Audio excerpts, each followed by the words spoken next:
think she actually expected me to do them for her. Good. Yes. And lastly, Sidim, 15.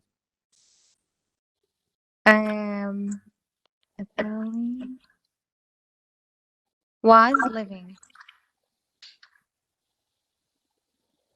Okay. Yeah, this one is going to be the hardest to explain. All right, was living. Was living in Berlin for more than 2 years. In fact, she lived there when they. Okay. I think it's she lived. Well, this living. second sentence looks like a classic long action interrupted by a short action, right? We have when. Yeah. Came is simple past tense. She was living. Was living because there. Here in the past came. Yeah. This one's going to be the hardest for me to explain, but actually the first one should be lived. Should be lived? Yeah. Okay. So on Monday's class, we discussed that you have to kind of feel this out, but sometimes you want to emphasize continuity or the fact that a verb lasted for a long time, and sometimes it's not important. And in the first sentence here, it's not it's like not important that this is a long action, even though it was a long action. In this sentence, like in this context, it's not important. It's actually like distracting. So we should say lived. In the second one, we should say was living. Lived. Okay. It's partly due to like feel. You kind of have to feel it out as well, to be honest. But I think that's why they put it at the end. It's probably like the hardest one. Okay. So that's it. All right. Well, I'd like to move us forward because we were in the middle of this Easter Island reading. And I thought today, as like an introduction, it might be interesting to watch a video just so you can see Easter Island a little bit more.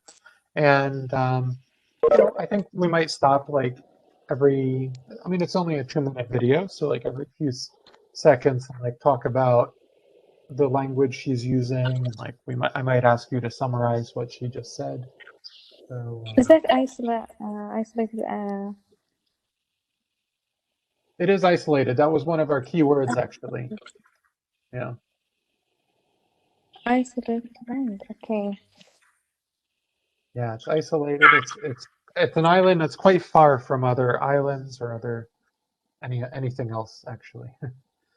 Excuse me, should be out of the way. This summary paper. Should we receive it? No, you shouldn't receive it. If you ever want me to send you something in the chat box, I can do that. Yeah. Okay. Isolated mean lonely, isn't it right? That's right. Lonely, separated from other people and things. Yeah. Yeah, I get it. Mm-hmm. Yeah.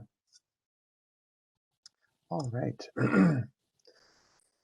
And this will be good for you, Sidim, again, since you missed the beginning of our reading. So let's begin. I'm going to play a few seconds. Just tell me if you can hear clearly, because I'm sharing my sound too. Okay. Imposing stone sentinels stand guard on Rapa Nui. You hear her? Yeah, we hear. Good. Continue. And how is the video? Is it smooth? Yeah, it's nice. Like, does it look normal? Okay, yeah. Good. It's normal, yeah. Good. Yeah, that's right. Good. A volcanic island that anchors the western point of the Polynesian Triangle in the South Pacific. You might know it as Easter Island.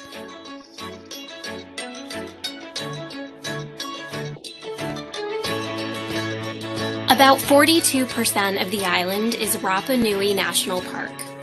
a World Heritage Property established in 1995 to preserve the natural and cultural wonders of this Chilean territory.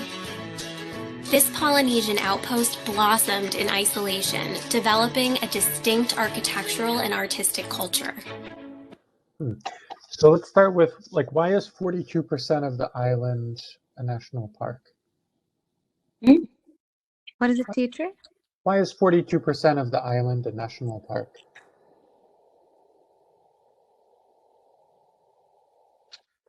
There is no segment, teacher. There's no what? Segment. Subtitles? Subtitle, yeah. Yeah, we Sorry. can do subtitles, sure. Because she's talking fast.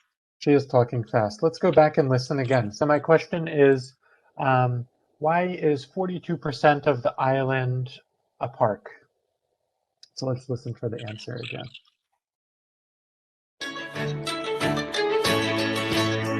About 42% of the island is Rapa Nui National Park, a World Heritage Property established in 1995 to preserve the natural and cultural wonders of this Chilean territory.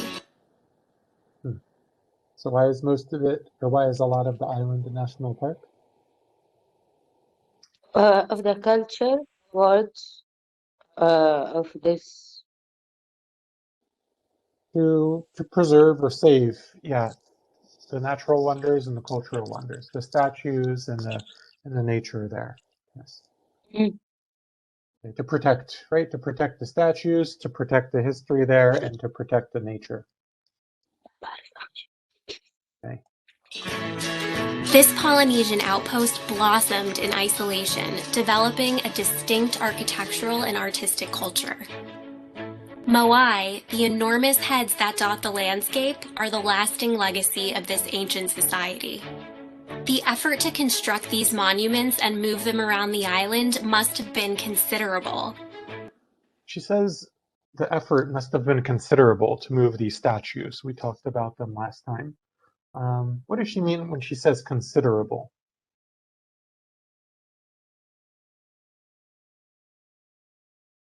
It's think about it, maybe yes, maybe no. Sort of. We might think about it, because that's what consider means, but considerable is like significant, right? Or like a lot, even. I'll show you what I mean.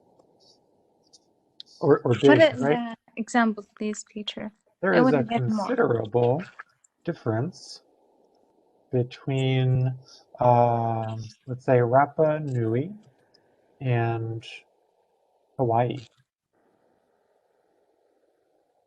Because Hawaii is not isolated. There's like a lot of cities there, a lot of people. Rapa Nui is like the small little island. It's all by itself, right? So there's like a big difference. Or even better, between Rapa Nui and let's say like Singapore or New York. Singapore. That's an even more considerable difference, because Singapore is like an island that's completely at one city. And it's very well connected, right? A lot of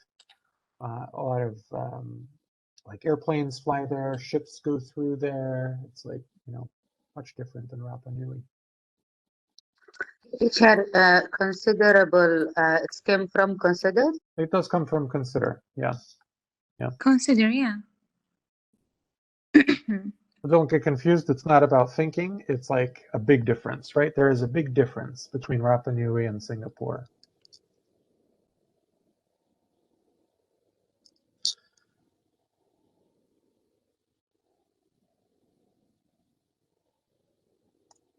But no one knows exactly why the Rapa Nui people undertook such a task.